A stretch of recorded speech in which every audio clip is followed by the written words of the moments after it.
Please be seated.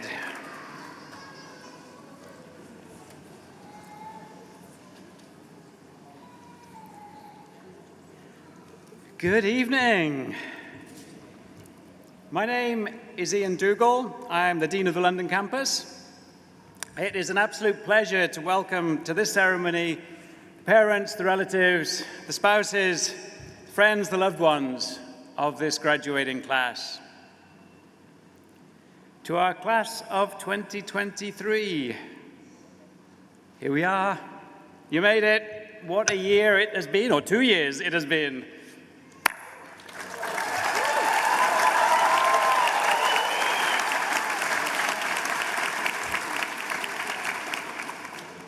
As you know, our degree programs are designed to be intensive. They're designed to test you.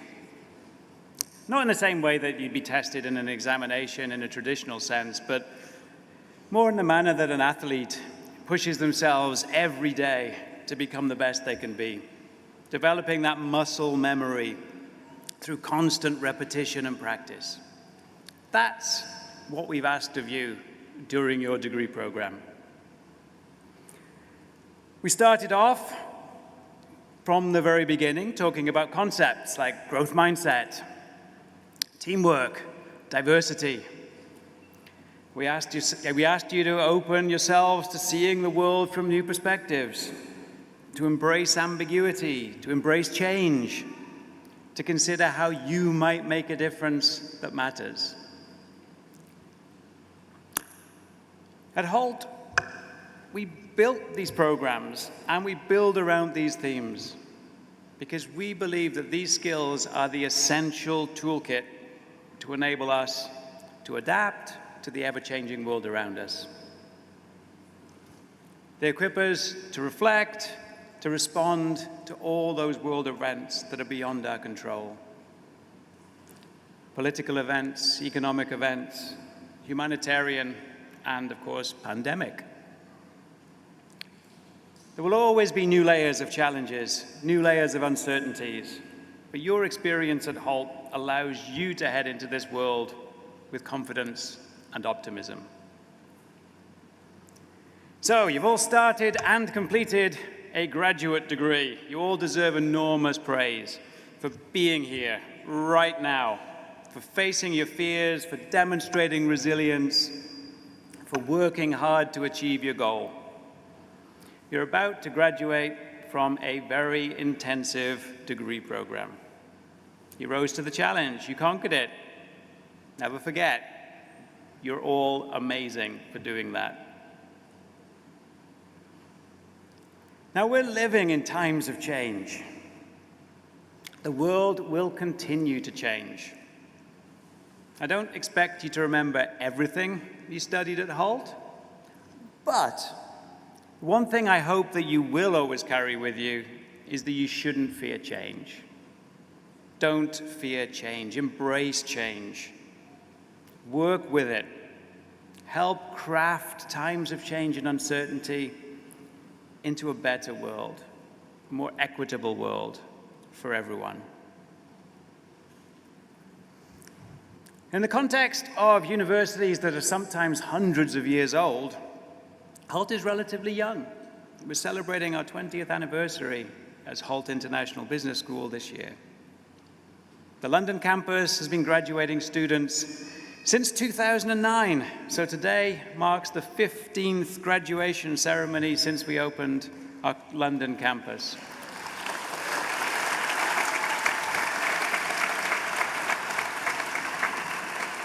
In 2009, the graduating class was approximately 75 students. Believe it or not, I was the London campus dean at that time. I had a mere 75 diplomas to give out, a mere 75 hands to shake.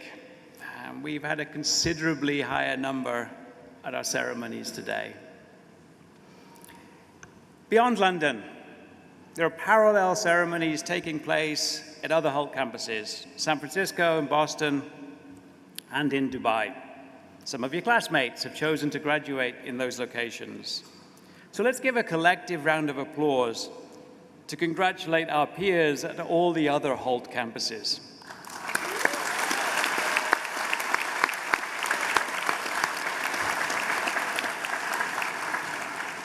Anyway, today is about you. Graduation is obviously a time for celebration. You've achieved a milestone that nobody can ever take away from you. As you look ahead to the future, whatever that future may be, I'm just going to offer 2 pieces of advice.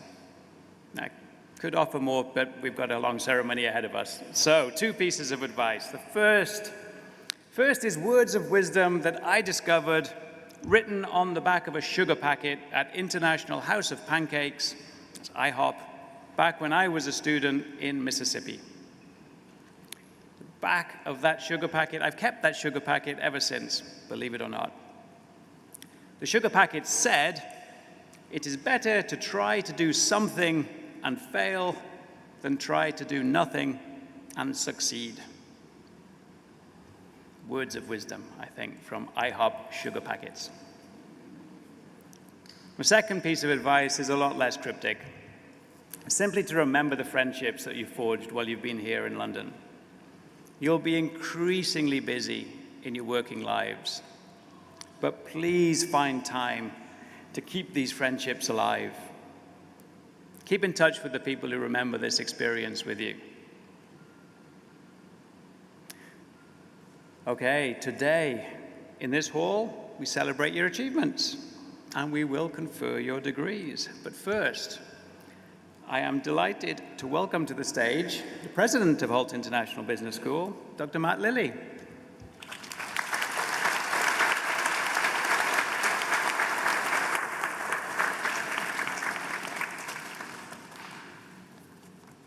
Hello, everybody. Thank you, Dean Ian. What a privilege it is to be here today to celebrate this special day with all of you as we honor your achievements in reaching this point. It's really wonderful to see so many of you here with your families to celebrate in person. And wherever you've come from, you're very welcome, and I hope you have a wonderful day. I've been at Hult for 15 months now, and as I travel around the campuses, I'm always hugely impressed by what I see. The inspiring teaching of our amazing faculty, personified by my colleagues here behind me today, our incredible international student community, and our even bigger alumni group. The greatest privilege of my job is meeting with our students and alumni and hearing their stories and how, sometimes many years later, Hult has changed their lives. During your time here at Hult, I hope that you've built a global community of friends for life and gained the skills to thrive in your next chapters. I hope that you've been challenged in ways that have helped you to grow and to discover skills and capabilities that you didn't know you had. I hope you've learned, and I hope you've had fun. Our focus on practical knowledge, learning by doing, working in teams, building skills, that is the future of work, and you are all well prepared. But the world, as you know, does not stand still, and I would urge you to stay curious and to keep learning. So today marks the end of your current chapter at Hult, but it isn't goodbye. You'll always be part of Hult, and Hult will always be part of you. Today, you're making that transition from being a Hult student to being a Hult alumnus. You're joining a community of over 30,000 people. I ask you, please, stay in touch. Sign up for your annual elective course with us. Please use the alumni community for advice and for connections. And please help fellow alumni who reach out to you. But most importantly, be proud of Hult. Tell people you meet and work with about our school and how it helped to make you who you are today. Now, As you know, it's customary at this point for old men to offer advice that you hadn't asked for. And following Dean Ian, I will give you some based on my life experience and experience in life and in business. It's about plans. For those of you who have a plan and know what you want to do next or where you want to be in 5 years' time, that's great. And I hope that works out, and I wish you every success in following that plan. For those of you who don't have a plan for what you want to do next, aren't sure what you want to do in 5 years' time, that's great too. Because life is long, the world changes, opportunities change, and you change. Some of the best things, maybe most of the best things that have happened in my life, my career, weren't things that I'd planned for, like being here for a start. In fact, most of my life I didn't have a plan. So what is the advice then? Well, like I hope you've been taught, anything worth communicating comes in 3 parts, so there are 3 parts to it. The first bit is, even if you have a plan, always be open to a change or a different path. Sometimes the plan that you had won't be right for you anymore. Sometimes you just didn't know what was going to be possible when you came up with your plan. If you are willing to switch to a better plan, and you've got a good framework for deciding what a better plan is, you'll have so many more options in life.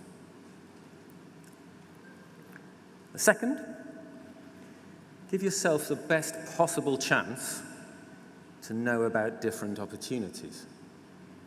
Read about a wide range of stuff. Network, ask questions, be curious. Some of the best opportunities in life come up by accident. But the accidents won't happen to you if you're not there. And finally, and this is the most important bit, whatever you're doing now or in the future, do it well. You may or may not be pursuing your dream job today, and no job's fun every day. But opportunities generally come to people who are doing well, exceeding expectations, who have a good reputation. How well you're doing is usually a combination of what you choose to do and how hard you choose to work. If you want to be successful, you owe it to yourself to choose to do something that you're good at and to choose to work hard at it. Finally, to the class of 2023, enjoy this day. Nearly 30 years later, I look back on my own graduation day as one of the most special moments of my life. Precious day that I shared with my family. I hope that you can all make similar memories today. Congratulations, everybody, and go well. Thank you.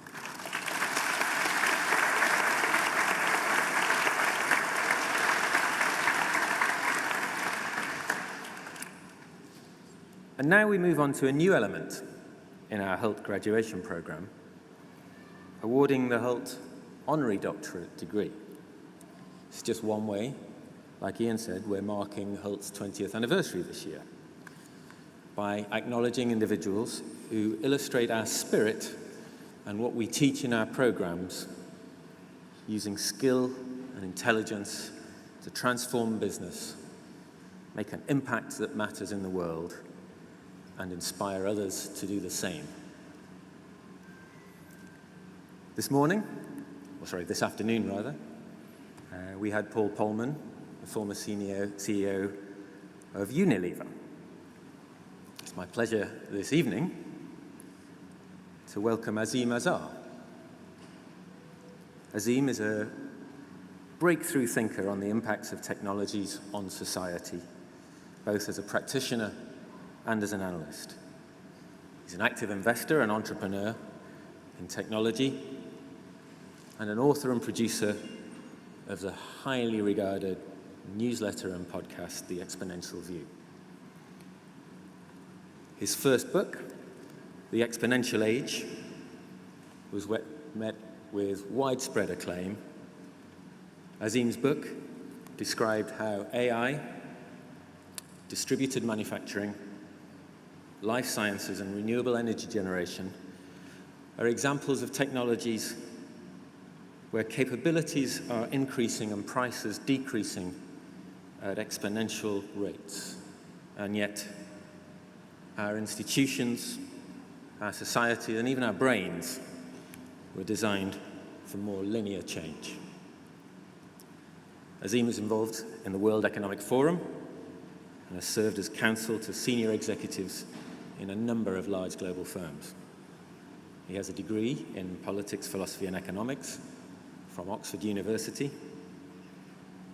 We are delighted to have Azeem Azhar with us today as he accepts his honorary doctorate from Hult. Please join me in giving him a very warm welcome. Thank you.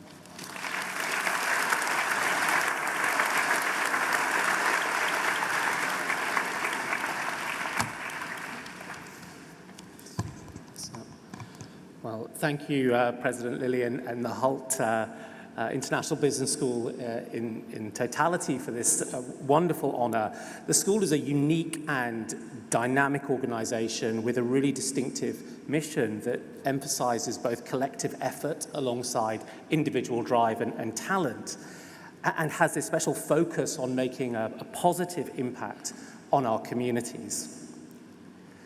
The school also emphasizes practical learning. After all, impact depends on what we do in the real world.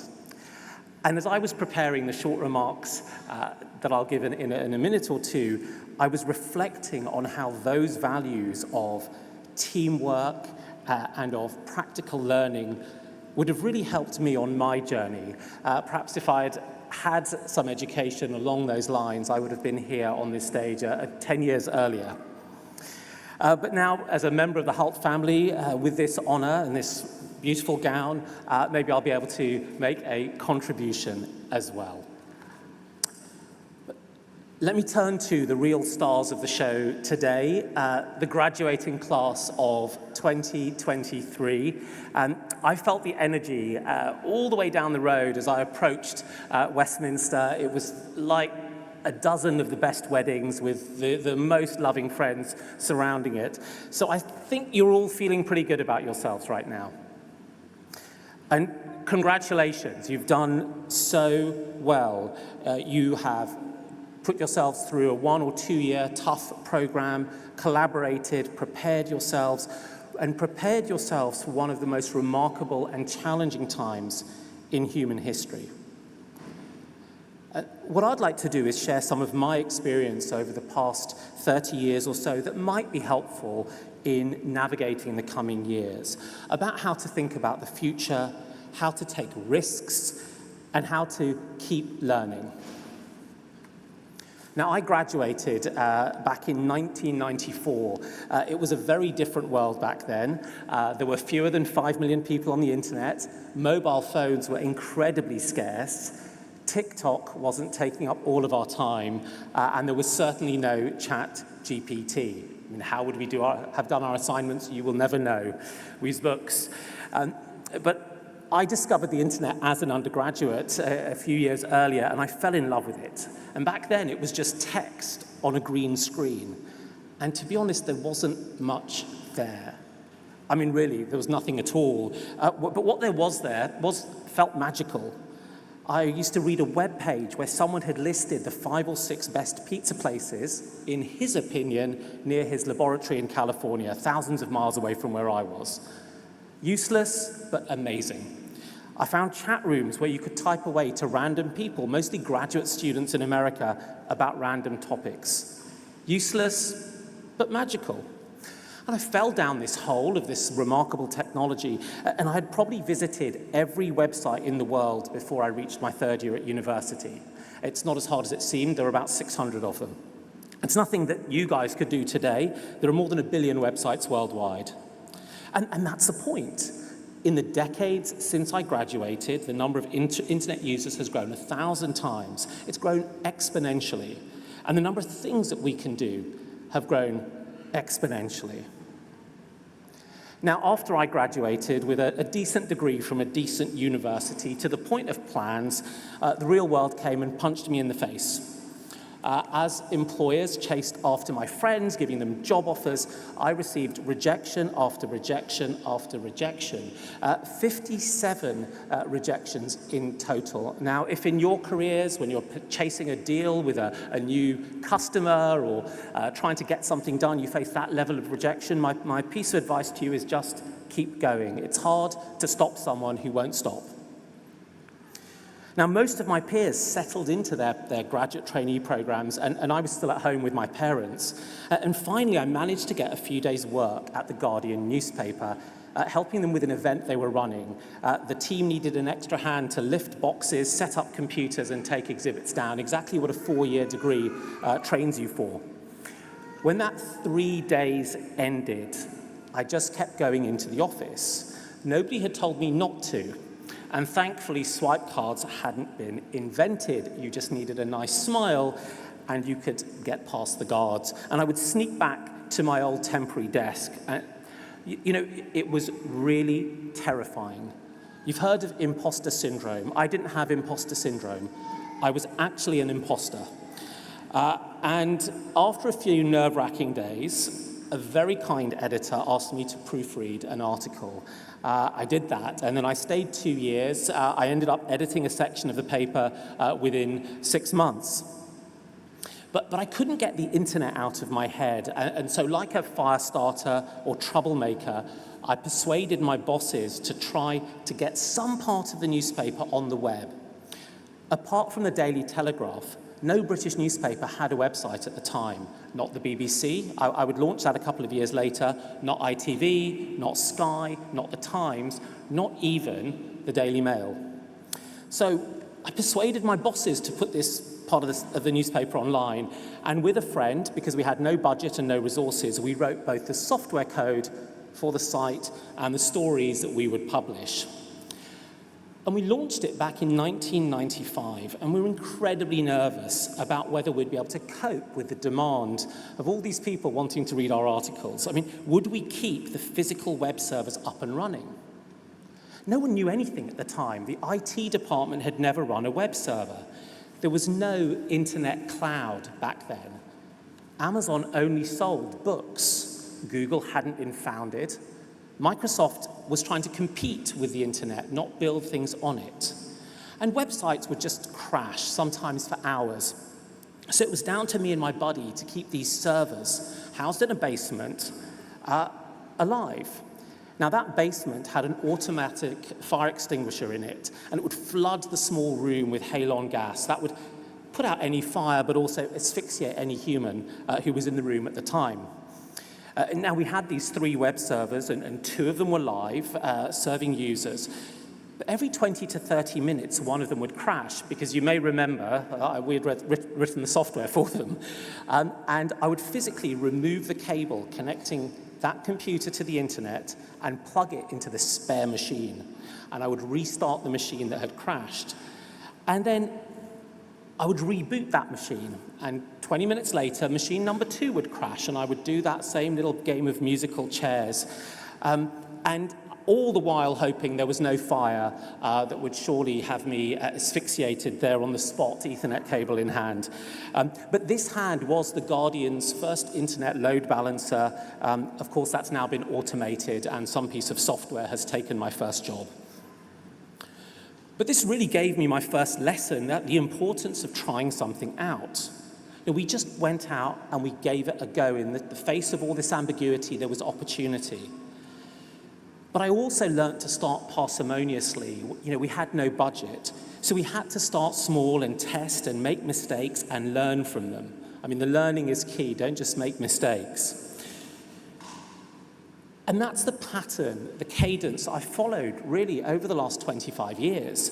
And with my latest business, Exponential View, which analyzes that speed of technology change and what it means for business, I've done the same thing. I started parsimoniously. I bootstrapped the company, building it alongside my quite busy day job for 4 years. And little by little, as I did things, I learned, and the business grew. Testing and seeing, I would nurture its growth. Now, this took enormous amounts of stamina. In some weeks, I might have flown to 4 countries in as many days for my main job. I had 200 or 300 people working for me in 4 continents. And I would often be writing my analyses on the floor of the airport terminal by the boarding gate of the plane because it was the only time I would have.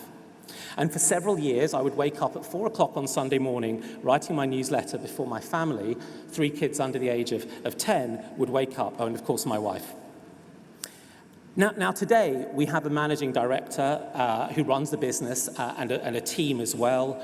We have a new TV show that comes out in 2 weeks, and we're trusted by leaders of companies, communities, and countries worldwide.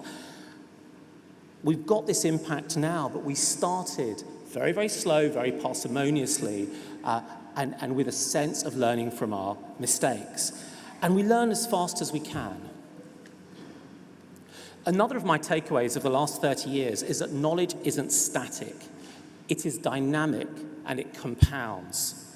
So mastering the skills of learning and self-reflection, you may remember those words from some of your courses, and applying them practically, observing and learning some more. These are the hallmarks of the curriculum you've been through the last couple of years. They are essential for a dynamic world. But in such a fast-changing world, learning alone isn't enough. You need to take some risk to move to where the world is going.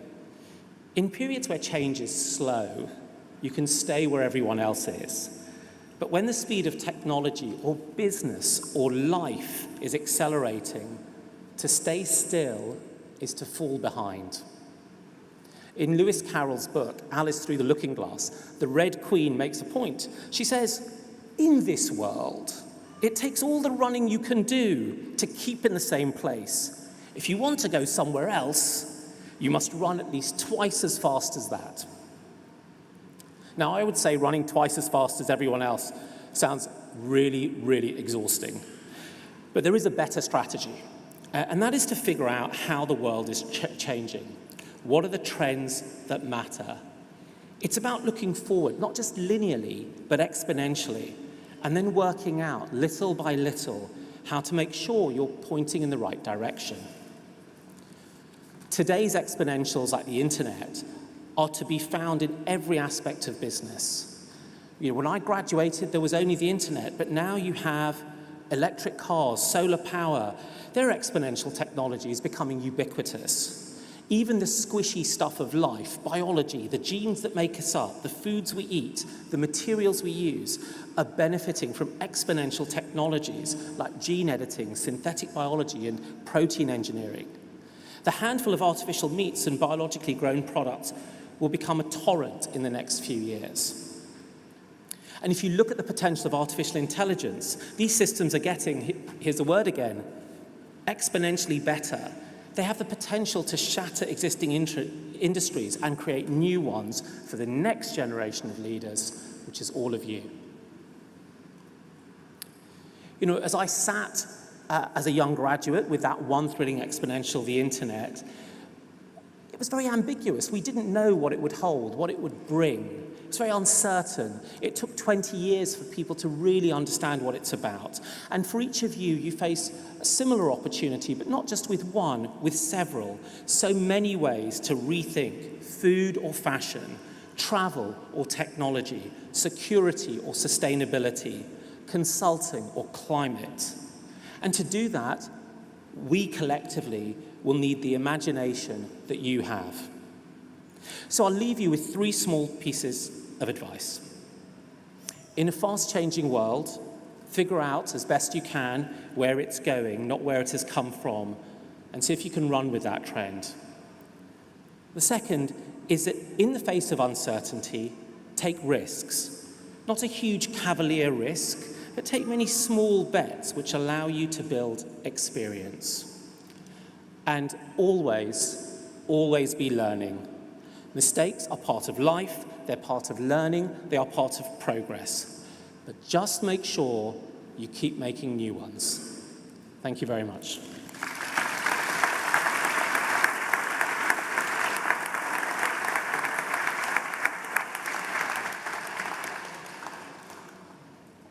Thank you, Azeem.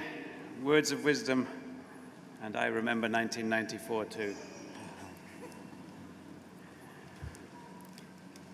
Okay, now comes the time that everybody's been waiting for, the conferral of degrees.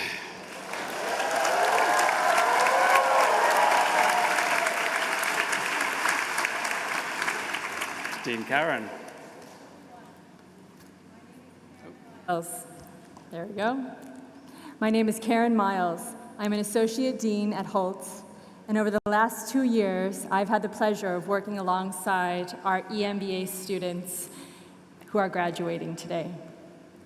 And now comes the time for the conferral of your degrees. Please note that those graduating with distinction are wearing a gold honor cord. Will the EMBAs, our candidates for the Master of Business Administration degree, please rise?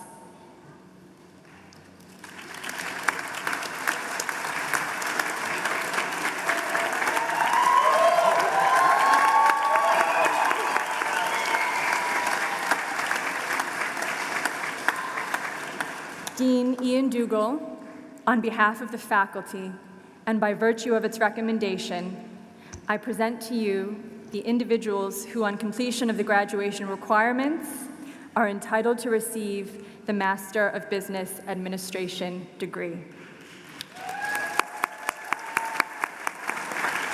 By the authority vested in me by the Academic Board, the New England Commission for Higher Education, and the Ashridge Bonelaw Memorial Trust, I am pleased to bestow upon you the degree of Master of Business Administration.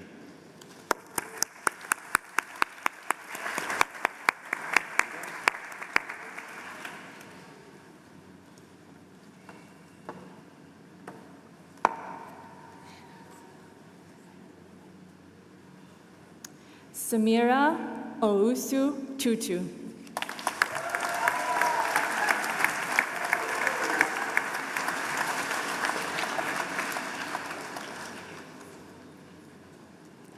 Akua Owusu-Narte.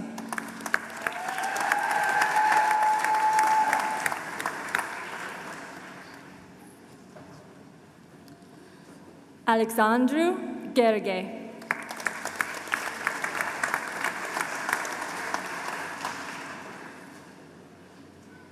Anna Kurtoti.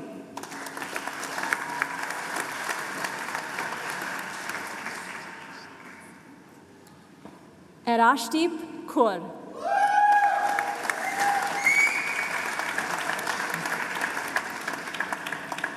Asma Emeraldine.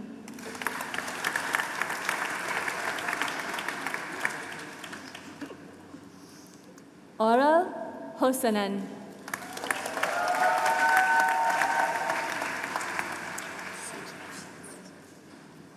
Ayobamideli Adiyinka.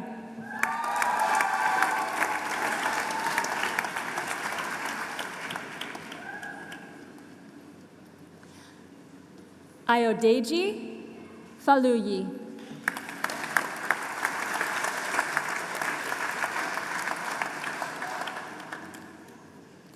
Borja Sancho.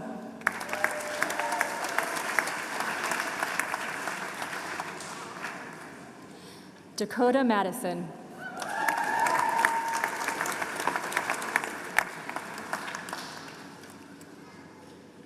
Ianka Bakiradze.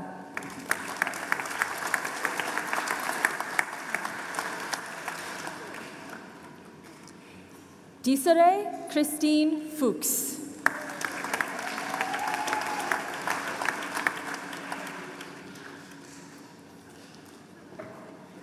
Edmundas Samento.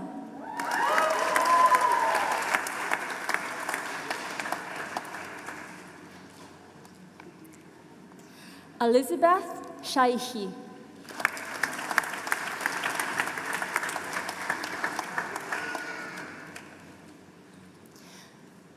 Friedrich Edmund Bakani.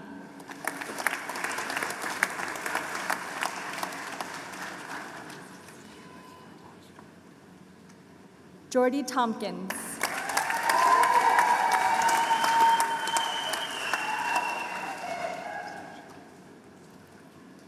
Ashiwaju Gerald Akinlabi Adegoki.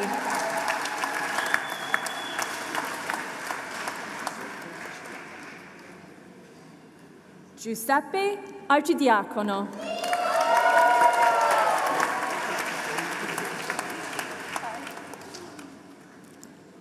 Jamshid Salimov.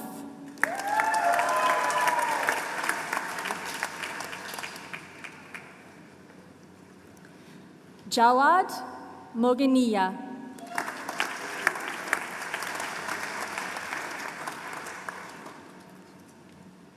Jay Dayton.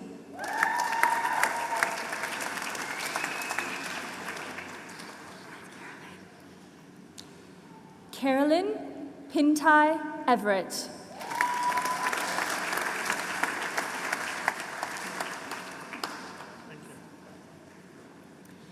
Kartik Iyer.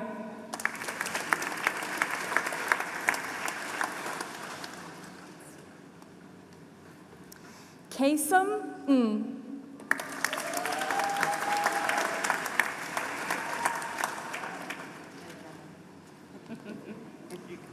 Linda Necherman.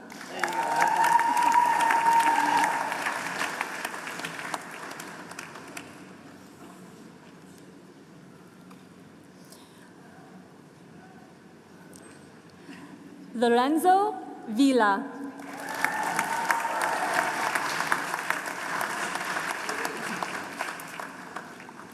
Luis Ortega.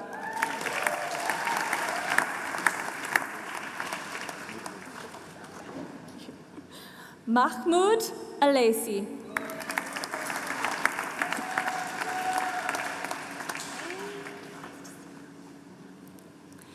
Mahim Mamidova.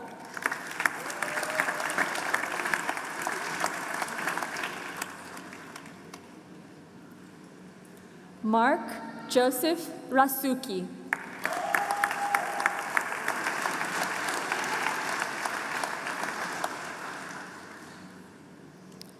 Mark Valraffen.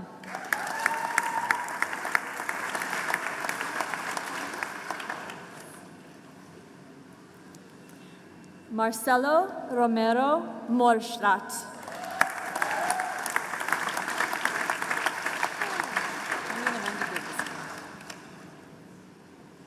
Marina Vanderberg.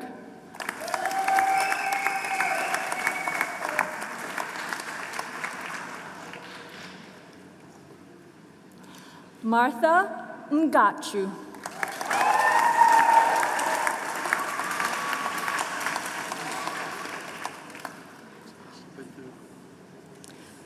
Mazin Kamil Shahabuddin.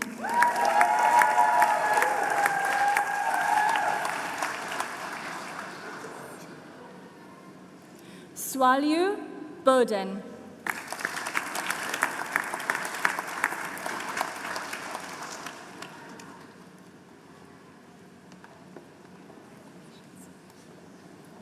Min Yan.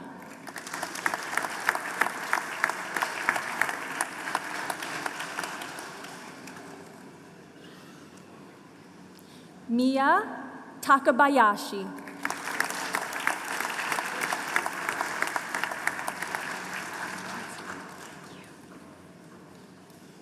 Mohammed Saeed.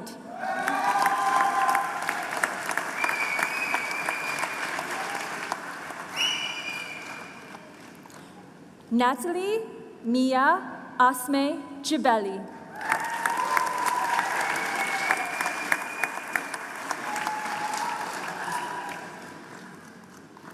Nicola Isles.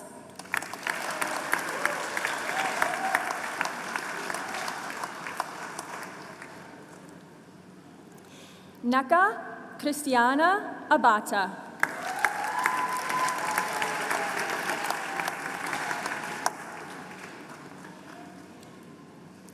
Aubrey Tolkien.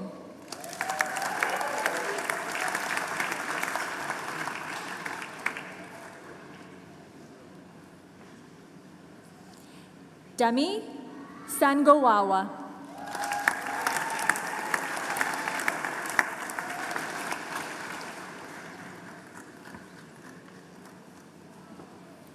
Raphael Polchuk.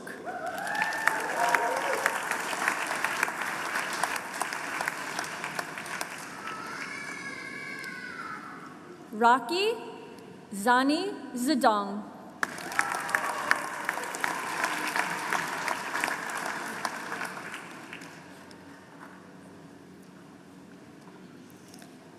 Hanan Shahariar Al-Shukri.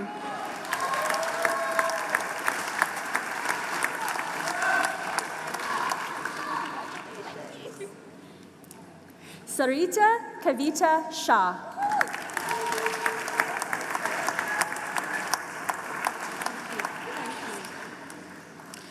Sapna Begum.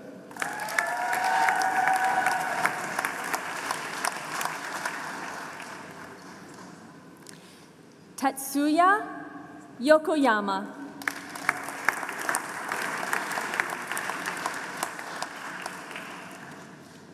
Tomoko Suzuki.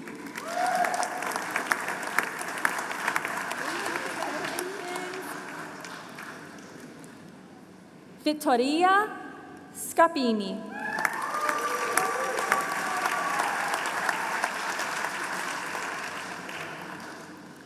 Viwe Kindolo.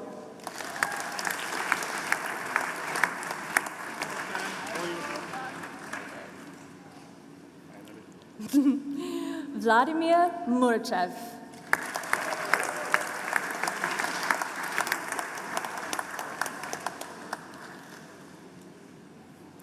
Weyinmi Egbe.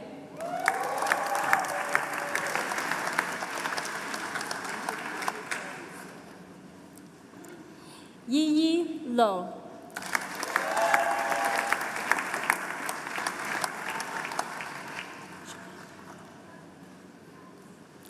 Yetunde Miriam Shodeidne.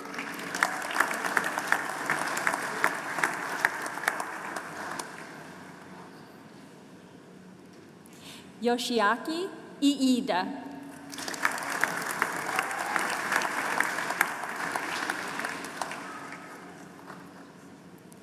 Yvonne Page Stimson.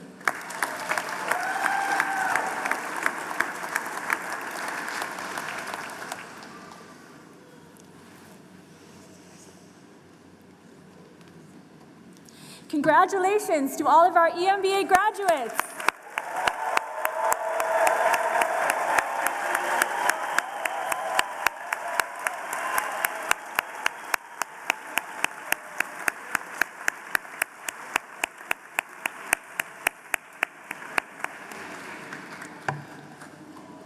Each year, the students of each degree program select a class speaker.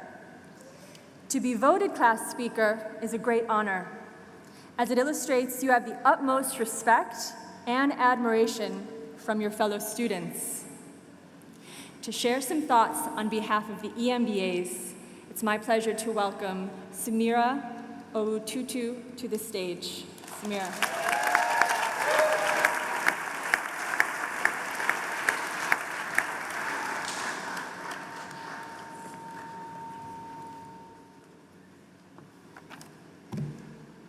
Good evening, everyone. Okay. The entrepreneur Steve Blank once said, "You get to make your own luck. 80% of success in your career will come from just showing up. The world is run by those who show up, not those who wait to be asked." This is why the EMBA class refused to raise their hands when asking questions. Thank you, professors, for fielding our barrage of questions and comments. We really were allowed to be free, to explore, and to grow as people. None of us here today would have made it to this stage without the support, patience, coaching, and cheerleading of our professors and Hult administrators, and of course, our families. To all of you, we would like to say thank you.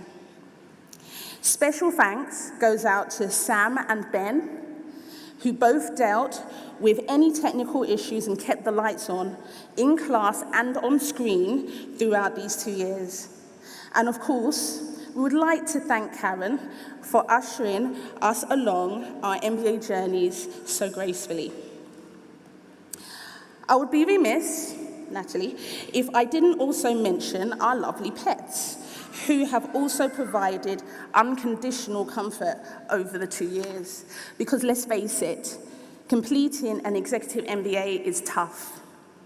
But the beauty is, between juggling our careers, new businesses, and even new families, yes, there were a number of EMBA babies, we found time to laugh and grow. And even in our dark moments, we found space to lean on each other. Boy, what a journey it has been. What will we do without our monthly dose of JAMA, the classroom menace, with the best reading list I've ever known? Or discussion boards to engage with on concepts we've only just learned. Whoever said great minds think alike hasn't had a truly global experience.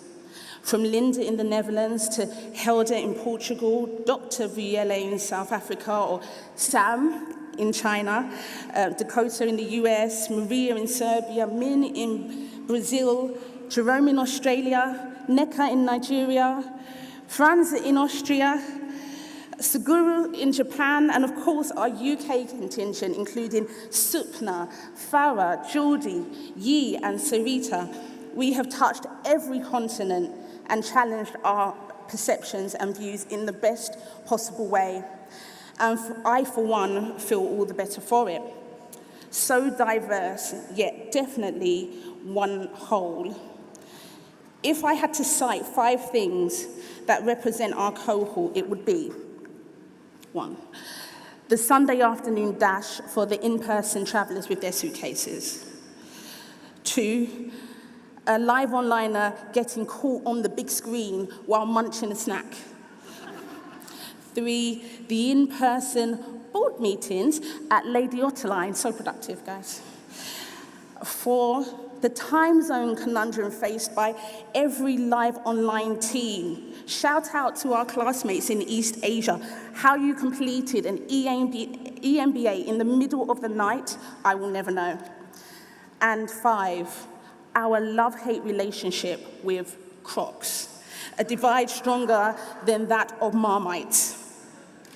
I only have one regret personally, and that's trying to be Edmundas, an engineer in Jenga. It's been a 2-year dent in my ego, but I won't throw in the towel, wherever you are. Let's call it unfinished business. We had an amazing adventure together. Thinking back to my first day, I remember 3 questions ringing through my mind. What have I done? What do I bring to the table, and will I keep up? It's easy in the middle of your career to take your abilities for granted, or to feel like the willing is there, but the window of opportunity has closed. For me, and I hope for many of you, the Executive MBA was a reminder that I'm still firmly at the wheel of my career. And with a growth mindset, we are well placed to solve the problems of tomorrow and help make our world a better place. Classmates we may have viewed as idealistic social warriors, we now know as forward-thinking. And those viewed as maybe corporate cogs, we now see as solution-driven strategists. They haven't changed, we have. Our understanding has, and in reality, we are all of these things now. We are future literate, solution-driven leaders with purpose. During our 2 years, many of us have transitioned professionally. For some, like Martha, this looks like a promotion. For others, like Aurel and Linda, this is about going your own way and building your enterprises. Or maybe like Akua, you're sharing your knowledge through public speaking engagements. I hope we all find ourselves in positions where we are able to lead authentically, share our knowledge, and demonstrate our future literacy moving forward. I didn't want to end on a cliche, but there just isn't anything as fitting as the future is ours, especially when you see the statement as unfinished. The future is ours to change, or to lead, or to mold, or to discover, or to save. We sit here today because, with hard work, we have afforded ourselves the chance to choose our ending. May we all choose well. Congratulations, everyone.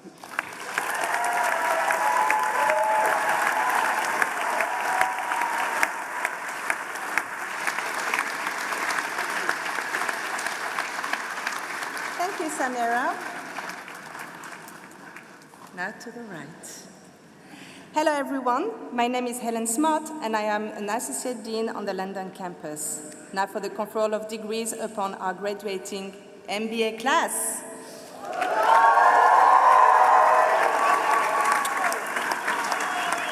Will all candidates for the Master of Business Administration degree please rise? Dean Dougal, on behalf of the faculty and by virtue of its recommendation, I present to you the individuals who, on completion of the graduation requirements, are entitled to receive the Master of Business Administration degree. By the authority vested in me by the Academic Board, the New England Commission of Higher Education, and the Ashridge Bonelaw Memorial Trust, I'm pleased to bestow upon you the degree of Master of Business Administration.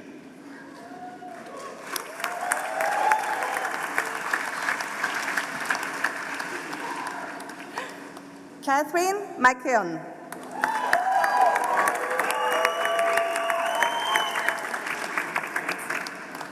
Akash Ashokumar Goyal.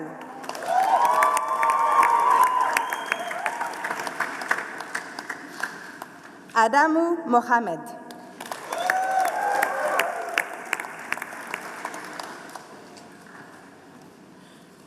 Adama Gloria Melody Bello.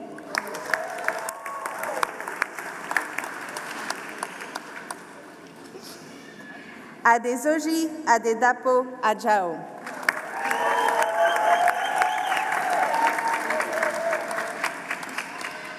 Adit Patara Prasit.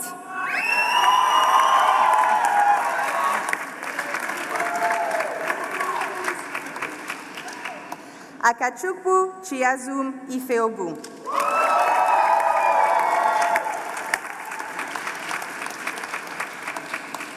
Amos Ijuptil Peter.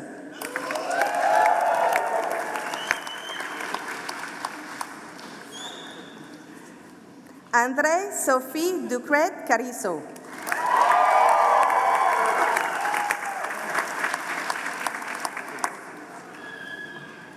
Andrew Jefferson Joseph Wright.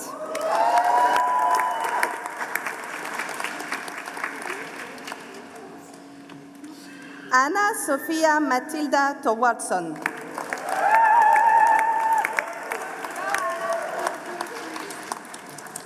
Araceli Coe Estremadoro.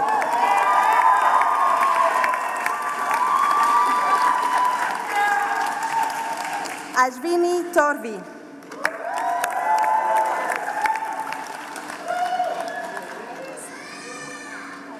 Astrid Helena Perez Navarrete.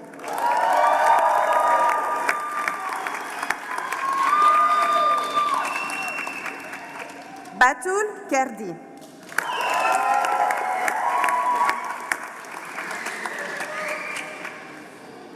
Boon Kiat Tan.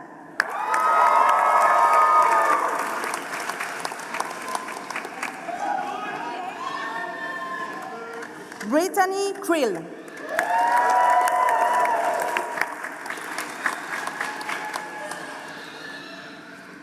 Ching Fan Chao.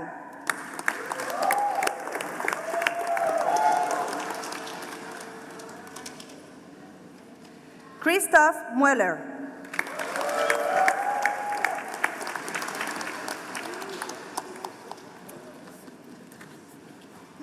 Christophe Benoît Bloin.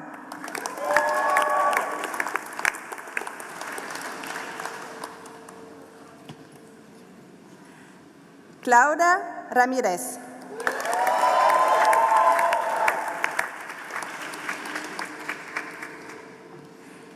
Daniel Omeya Celes.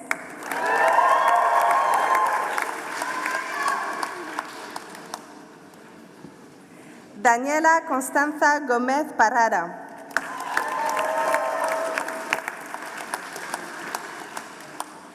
Edward Kurt Calderini.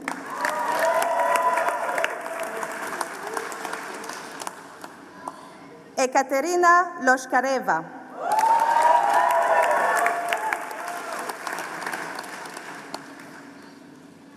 Elisabetta Berdini.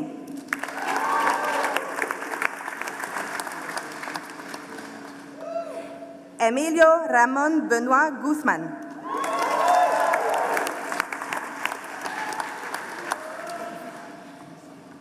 Enrique Alfredo Rodríguez Simón.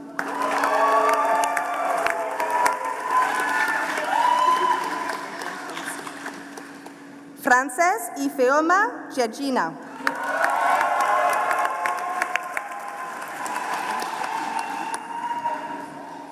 Julia Stelzer.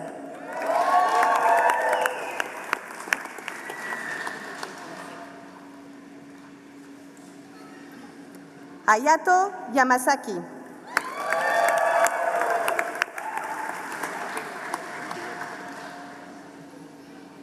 Hussein El Masri.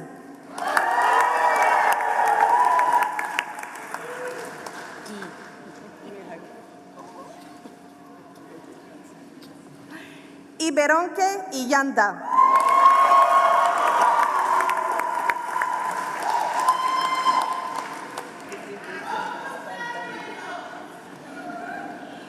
Iskil Oluzoji Arigbabugo.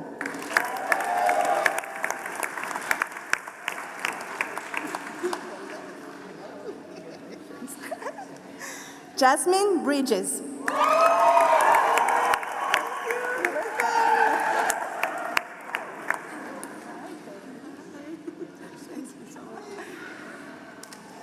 Jenny Annika Carson Backlund.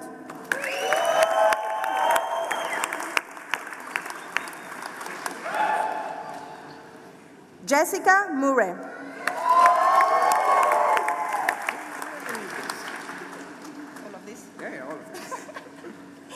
Joel Elson de Souza.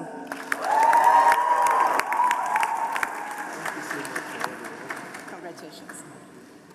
John Mayowa Uduoje.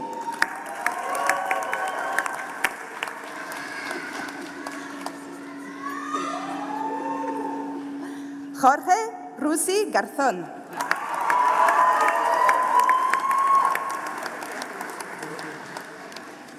José Pablo Quiroz Mata.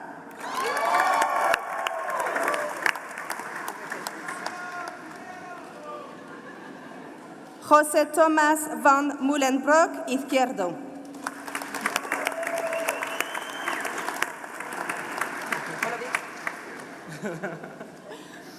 Kushraga Sudhir Junjuwala.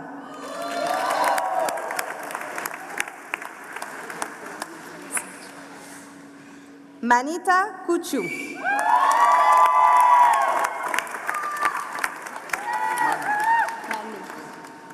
Manu Ali Doda.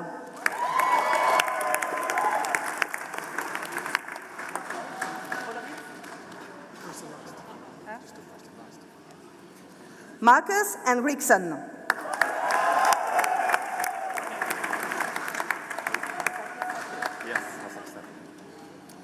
Masaki Sato.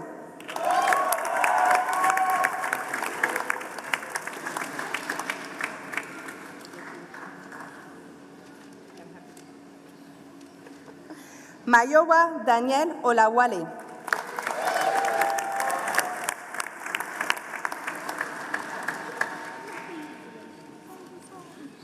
Meha Bashkar.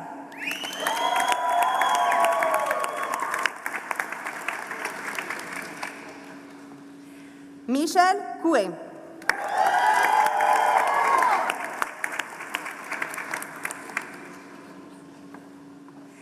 Miguel López Nieto.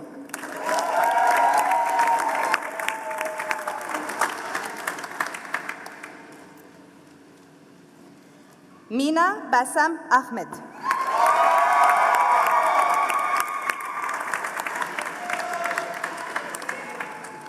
Mohammad Mokakarur Rahman.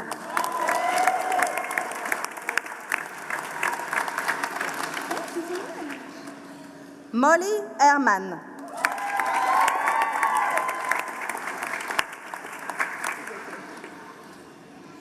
Morgan Laurie Caver.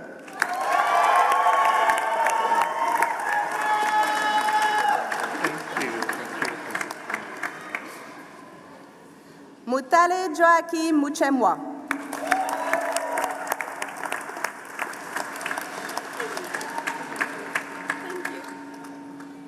Nabila Khan Are.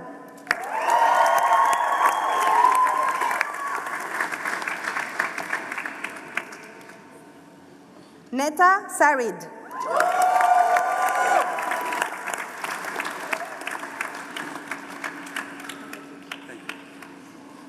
Nicolas Theodoros Ishag.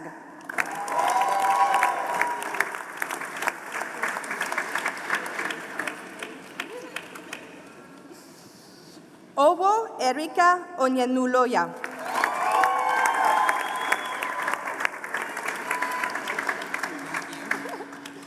Olabanji Olusola Koleoso.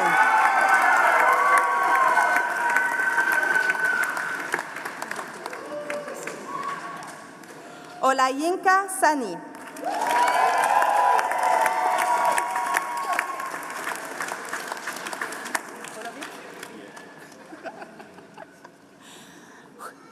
Oluwadamilola Adedayo Andrew Akinwumi.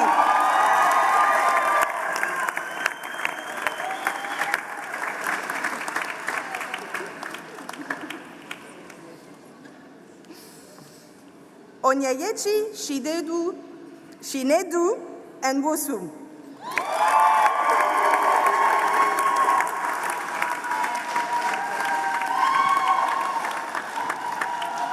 Aurel Levy.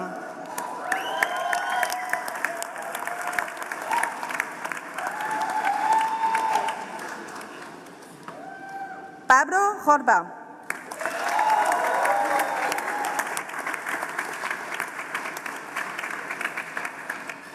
Pamela Era Tay.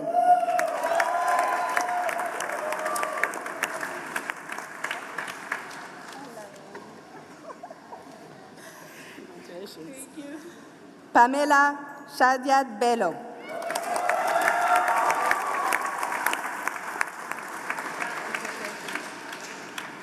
Patrick Nielsen.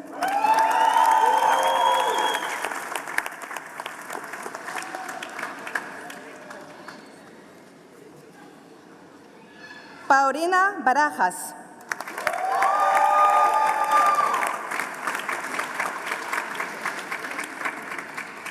Paulina Pérez Enríquez.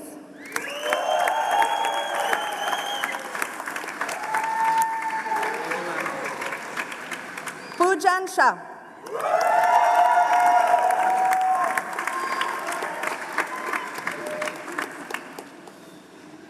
Prablin Singh Kohli.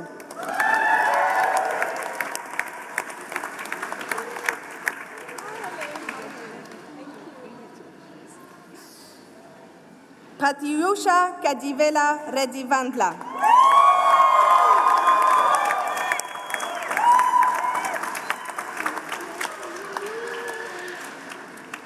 Precious Gureshe.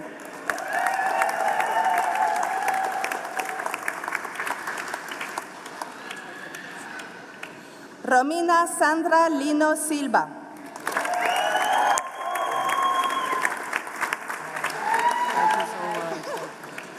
Ronak Meshvari.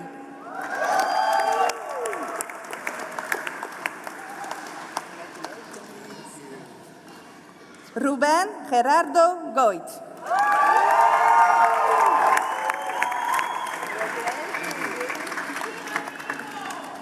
Russell Wayne George Tucker.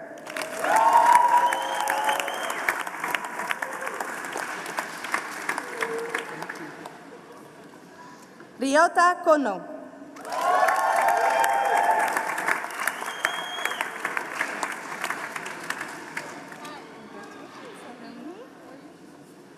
Salome Kotapale.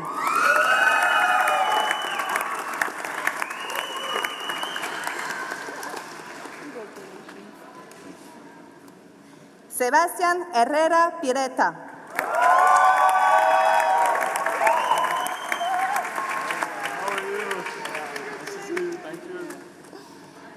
Sayed Amin Afsahi.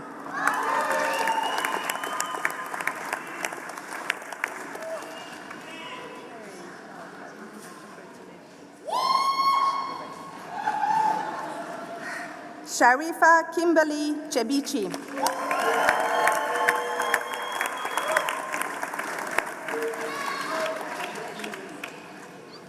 Shrikant Pranjal.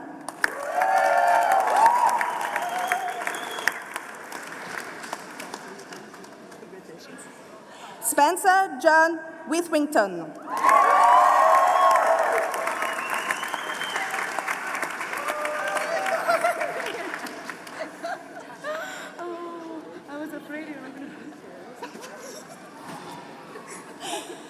Sriya Suresh Deokar.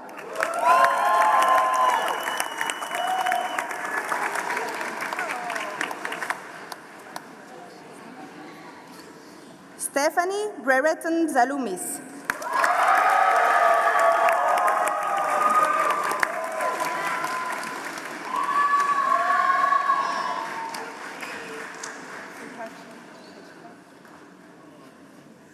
Supaji Petclay.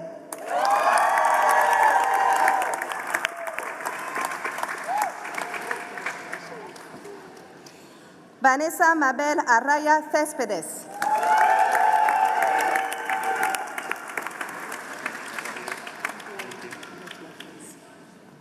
Yerlan Kavdrakmanov.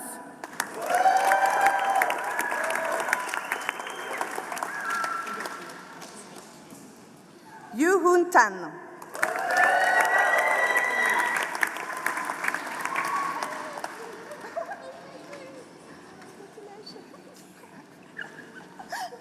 Yoon Jung Choi.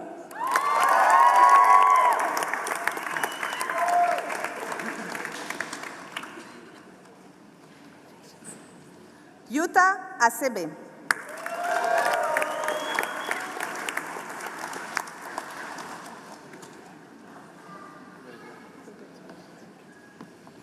Yuvraj Singh.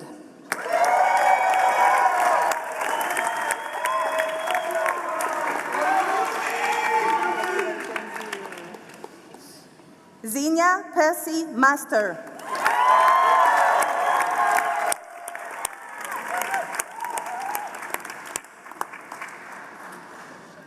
And that's it. Congratulations to all of you. Well done.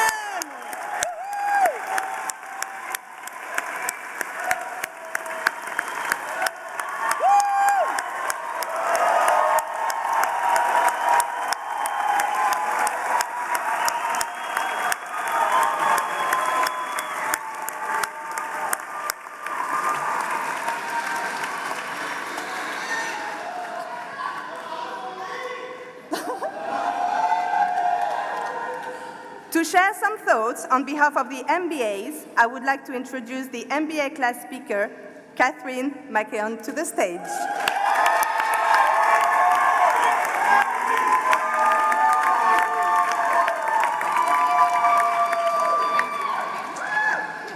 Oh, this one, lovely.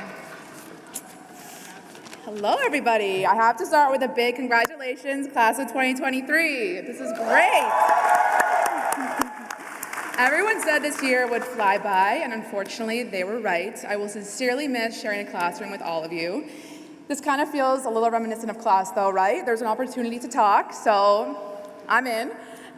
You guys are just hoping something halfway decent will come out of my mouth. Granted, this is a little different from presentations and leadership with Professor Bala. Thankfully for me, there's no Q&A, and hopefully no one in the audience is watching cricket. You know who you are. Jokes aside, I'm so honored and privileged to be up here today. The advice for writing this speech was to discuss our journey as a cohort collectively and kind of talk about our overall experience, which felt super easy because I really think we've invested in each other this past year. And then the other advice was to throw in some personal anecdotal commentary, which was also easy. I'm American after all. But please bear with me, and I hope I'll leave you with something to think about. So one of the guiding principles of my young adult and adult life has been to just say yes. Say yes to the hangout with friends, say yes to the karaoke. The worse you are, the more you should be saying yes. Say yes to the butter on the popcorn, to the trip, to the roller coaster. Say yes to the new opportunity at work. Say yes to myself and go to graduate school. Now, this philosophy has provided me with many an amazing memory and a pretty fulfilling life, since obviously it's a simplistic way of telling myself not to let nerves, fear of the unknown, or my own comfort zone hold me back. However, this last yes, say yes to grad school, was a little hard because it was easily the most expensive yes I'd ever considered. There were also a lot of other variables to consider, right? Like, will I like London? Can I afford to live there? What does my 5-year plan look like? Did I even have a 5-year plan to begin with? Will I make friends? And what if I hate it? Questions I'm sure many of you asked yourselves as well. Thankfully, I powered through most of those questions, glossed over a few, and ended up at Hult, which I have to say has been the best yes of my life, specifically because you all said yes at the same time. Because I believe what made this year so special, and I hope you'll all agree, was the people, amazingly talented and diverse people who also say yes. This one gets wordy, guys, so stick with me. But I have had the pleasure of watching my fellow MBA students say yes to being amazing HSA reps, say yes to doing Hult Prize and doing it extremely well, all of you. Those who say yes to coming on campus halfway through the term after being waylaid by visa issues and then blending in seamlessly with the cohort, which is no easy feat, I might add. Those who say yes to leading and joining school clubs and to being entrepreneurs. I am so impressed by those who say yes to the program with the support of their partners and families behind them, and people who say yes to pursuing hobbies outside of Hult. I am grateful to those who say yes to imparting travel tips, grabbing a pint after class, spending an afternoon in the park, or sharing a home-cooked meal. Those who say yes to FaceTiming their niece and introducing her to a classmate during the break just because they have the same name. I have been educated by people who say yes to sharing their culture through food, clothes, events on campus, and more, and people who say yes to challenging each other in class. And so many more yeses. I could go on and on. I just had to pare this thing down for the time limit, but you guys are amazing. I have laughed, learned, and grown because of you, my amazing peers, whether this was academically or socially. I have so much respect for all of you. And I'm saying all this stuff, guys, after a year of group work, after all, so that's got to count for something. That was some character building, I think, for everybody. I know we all sometimes feel like we're just moving through life, going unnoticed, making no ripples. But rest assured, class of 2023, that every single one of you has made an impact on those around you.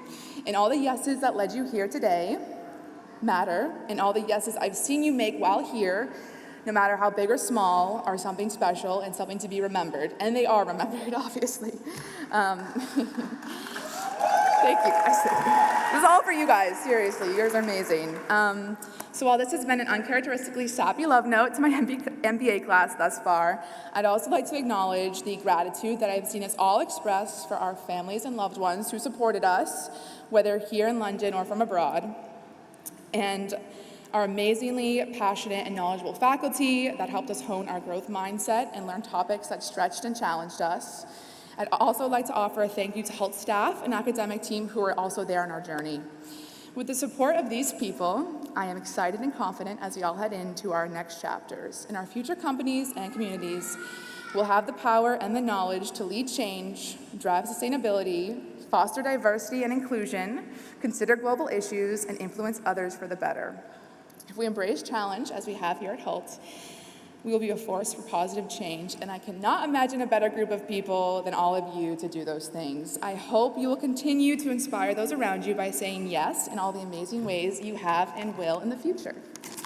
Thank you, class of 2023.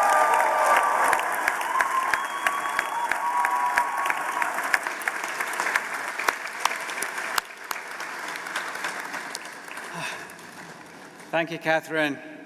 Just say yes, especially when asked to wear Crocs.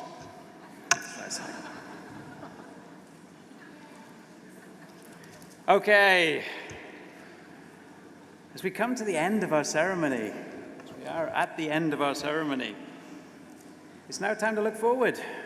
Time to look forward to what's next. A lot of you may know exactly where you're going next. Some of you may still be figuring it out. As we've heard today, don't worry, you'll get there eventually. A few words of advice to leave with. Number one, be confident. You've succeeded in this program, that means you've got the tools to succeed in the world. Number two, be bold. You can go far, but if you don't try, then you'll never know.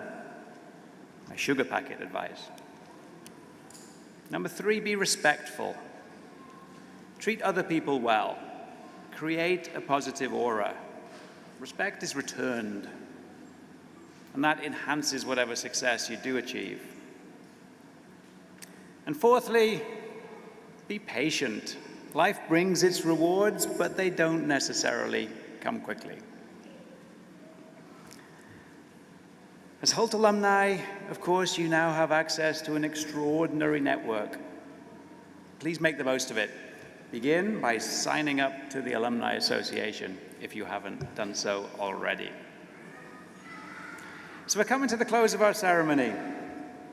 Before we close the ceremony, I'd like all of us to acknowledge some of those people here who've helped contribute to your success. First of all, you wouldn't be here today without the support and dedication of your professors. So for those here behind me or those watching the live stream, and I know you're there, please join me in thanking your professors for their work through the year.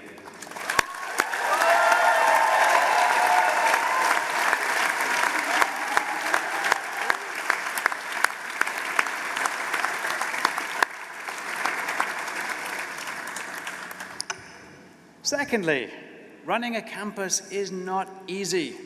Program managers, student services, career staff, the welfare team, finance, admissions, visas, the daily welcome from reception, George on security, Brian in the hut. Our campus staff are incredibly supportive in dealing with all of the issues and challenges that emerge throughout the year, and always with the goal of getting you, our students, to this day right here. So let's recognize the London campus staff for their support that they provide.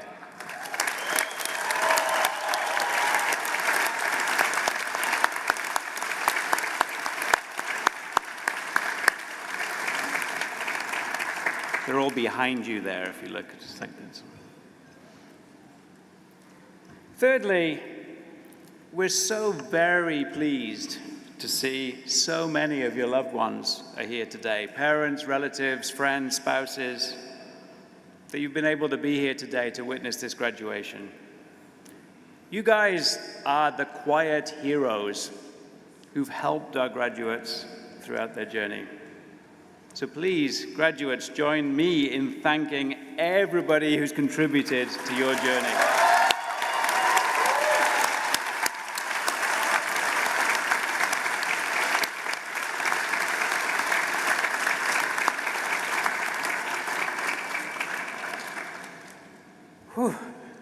Finally, after everything you guys have been through, you did it. You deserve all the praise in the world for yourselves, so give yourselves one final round of applause.